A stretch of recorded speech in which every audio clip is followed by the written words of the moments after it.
अस्सलामुअलैकुम स्टूडेंट्स मैं हूँ एहतिजाज अहमद और आप लोग देख रहे हैं मेरा YouTube channel the physicist Ehtijaj Ahmad. Students next हमारा जो टॉपिक है वो चैप्टर नंबर 10 क्लास 10 से है बॉल एंड बॉल सिस्टम। और जैसे हमारा पिछला टॉपिक था सिंपल पेंडुलम, सेम उसी की तरह ये भी जो है वो एक सिंपल हार्मोनिक मोशन की एक पर्टिकुलर एग्जाम्पल है।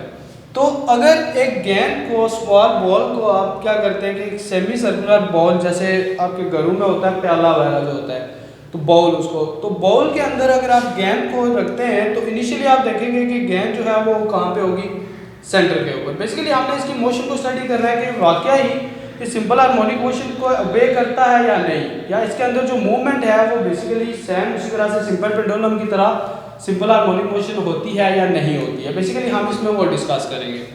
तो इनिशियली क्या होता है कि बॉडी अगर आपके पास जो बॉल है वो क्या हो कि रेस्ट के ऊपर हो, यानी कि मेन पोजीशन के ऊपर अगर बॉल है, ये ओ इसका मेन पोजीशन है, तो यहाँ पे क्या होगा कि उस बॉडी का जो वेट है वो डाउनवर्ड और उसके ऊपर एक रीस्टोरिंग फोर्स यानी एक नॉर्मल फोर्स जो है वो अपवर्ड लगेगी। तो इस पॉइंट के ऊपर वेट और नॉर्मल एक दूसरे को बैलेंस करेंगे और बॉडी क्या होगा यानी बॉल क्या होगा, एट रेस्ट होगा। यहां से आप इस बॉल को लेते हैं और यहां तक लेके जाते हैं पॉइंट ए के ऊपर। अब जब आप बॉल को मूव करते हैं पॉइंट ए के ऊपर तो वहां से क्या होगा, इसको रिलीज करते हैं तो it will start moving towards the point O under the action of gravity. यहां पर जब आता है तो यहां से आप जैसे इसको रिलीज करते हैं तो ये यहां से मूव करना शुरू करता है किधर, पॉइंट ओ की तरफ। और ये जो मूवमेंट होती है इसकी वो किसकी वजह से क्या, रीस्टोरिंग फोर्स, जो कि यहाँ से इसको वापस लाते हैं किधर, मेन पोजीशन की तरफ, यानी कि एक्शन ड्यू टू ग्रेविटी होगा। जब पॉइंट मेन पोजीशन के ऊपर बॉडी पहुंचेगा तो मेन पोजीशन के ऊपर जाते हुए क्या होगा, यहाँ पे जो इसके पास एनर्जी होगी वो इसकी टोटली पोटेंशियल एनर्जी होगी। जब ये बॉडी डाउनवर्ड आएगा तो वही पोटेंशियल एनर्जी जो है वो चेंज होने लग जाएगी किसमें, काइनेटिक एनर्जी में।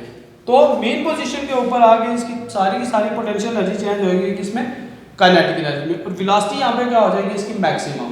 जब वो वेलोसिटी मैक्सिमम होगी तो यहाँ पे बॉडी आके रुकेगा नहीं, इनर्शिया की वजह से वो अपनी मोशन को कंटिन्यू रखेगा और यहाँ से बॉल निकलेगा और मूव करके जाएगा टुवर्ड्स द पॉइंट बी। जब ये बी पोजीशन के ऊपर पहुंचेगा तो यहाँ पे अगेन पोटेंशियल एनर्जी और काइनेटिक एनर्जी यहाँ पे क्या हो चुकी होगी, यानी कि यहाँ से पोटेंशियल एनर्जी डिक्रीज होना शुरू होती है, नीचे आते आते आते यहाँ पे आके वो खत्म हो जाती है और काइनेटिक एनर्जी मैक्सिमम हो।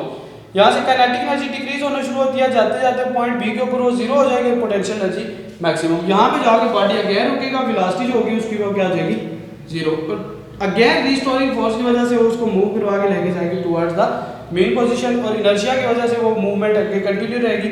और जो बॉल होगा आपका वो इन दो पॉइंट्स यानी ए और बी के दरमियान क्या करेगा, ऑसिलेट करना शुरू कर देगा। हमेशा एक्सेलरेशन उसका टुवर्ड्स द मेन पोजीशन होगा और मेन पोजीशन से जितना ज्यादा आप एक्सेलरेशन ट्रैवल करवाएंगे उसे उतना ही ज्यादा जो है वो उसका डिस्प्लेसमेंट जितना ज्यादा होगा, एक्सेलरेशन भी उतना ही ज्यादा होगा। तो इस मीन्स कि ये जो आपका बॉल एंड बॉल सिस्टम है ये भी क्या करता है कि आपको सिंपल हार्मोनिक मोशन को ओबे करता है। So this is an example of simple harmonic motion. यही बॉल एंड बॉल सिस्टम के साथ ही हमारा एक टॉपिक है that is small topic damped oscillation. Student what is damped oscillation? Damped oscillation basically क्या होता है कि किसी भी बॉडी का या किसी भी एक ऑसिलेटरी सिस्टम का ऑसिलेट करना to and fro movement under the action of some restoring force, जैसे कि अभी हमने एग्जांपल्स भी किए हैं। तो under the action of restoring force the oscillation of a system under the action of restoring force is called the damped oscillation. उसमें हमारे पास जो एक आइडियल सिंपल हार्मोनिक ऑसिलेटर होता है, आइडियल सिंपल हार्मोनिक ऑसिलेटर का मतलब यह है कि जब आप एक बॉल को या किसी भी पेंडुलम को बॉब को मेन पोजीशन से मूव करवाएंगे और रिलीज करेंगे तो वो कंटिन्यूसली क्या करेगा कि रीस्टोरिंग फोर्स के अंदर क्या करेगा, under the action of restoring force oscillate करता रहेगा और इनडेफिनेटली टाइम तक जो है वो क्या करेगा कि इनफाइनाइट टाइम तक वो मूवमेंट कंटिन्यू रखेगा। तो इस तरह का जो है kept rotating back and fourth indefinitely under the action of restoring force with a constant speed. तो बेसिकली जो हमारे पास आइडियल ऑसिलेटर है उसमें क्या होता है कि अगर आपके पास कोई पेंडुलम है, आप एक दफा उसको पॉइंट ए के ऊपर जाके यहाँ से रिलीज करते हैं तो ये जो है वो पॉइंट ए और बी के दरमियान कंटिन्यूसली अपनी मूवमेंट जो है वो जारी रखता है और स्टॉप करता ही नहीं है, जो कि एक आइडियल केस है। आइडियल केस मीन्स कि उसका हकीकत में ऐसा मुमकिन नहीं है। दूसरी इसकी पर्टिकुलर एप्लीकेशन प्रैक्टिकल जो है वो ये है कि जैसे आप फर्स्ट टाइम इसको ए पॉइंट पे लेके जाएंगे, रिलीज करेंगे, ये मूव करेगा, बी पे आएगा एंड देन वापस आएगा। दूसरी दफा ये कंप्लीट ए तक नहीं जाएगा, थोड़ा सा कम, आस्ता आस्ता आस्ता करते करते करते क्या करेगा कि आफ्टर सम टाइम ऑसिलेशन जो है वो खत्म हो जाएगी और जो आपका बोब होगा, जो पेंडुलम होगा, वो क्या करेगा, स्टॉप। क्योंकि जैसे जैसे रिस्टोरिंग फोर्स आती है तो रिस्टोरिंग फोर्स इसकी एनर्जी क्या करती है, रिड्यूस करती रहती है।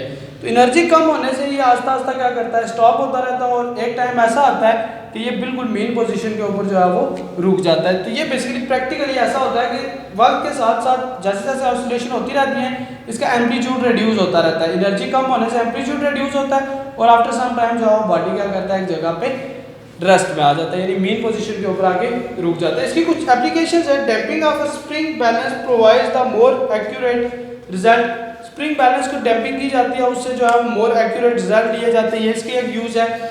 उसके अलावा students car suspension are damped by using the shock absorbers. गाड़ियों के या आपके जो बाइक्स होते हैं कि शॉक होते हैं, जिनको शॉक्स आप बोलते हैं, तो शॉक्स के क्या होता है कि वो जंप या बम्प्स वगैरह से बचने के लिए शॉक यूज़ किए जाते हैं ताकि उसकी डंपिंग हो और जो एक्स्ट्रा जंप्स लगते हैं किसी एरियाज में उनको क्या करते हैं, रिड्यूस किया जा सकता है। इसी तरह ये ड्रमर्स जो ढोल वगैरह बजाने वाले होते हैं, drummer use extra damping pads to control the loudness of the sound. तो लोडनेस को जो है वो कंट्रोल करने के लिए क्या करते हैं कि एक्स्ट्रा डंपिंग के जो है वो ये रबर्स को यूज करते हैं। तो ये सब इसकी पर्टिकुलर एग्जांपल्स हैं। तो ये हमारा जो है वो आज का टॉपिक था जिसमें हमने बॉल एंड बॉल सिस्टम और डैम्प्ड ऑसिलेशन को डिस्कस किया। डैम्प्ड ऑसिलेशन की एग्जांपल्स क्या हैं और डैम्प्ड ऑसिलेशन का यूज क्या हमारी लाइफ में, उसको हमने जो है वो थोड़ा सा डिस्कस किया। होप सो कि आज का लेक्चर आपको क्लियर होगा। अगर इससे रिलेटेड आपके पास कोई क्वेश्चन है तो वो आप कमेंट सेक्शन में जरूर कीजिए। इंशाल्लाह I will answer your questions. Thank you so much.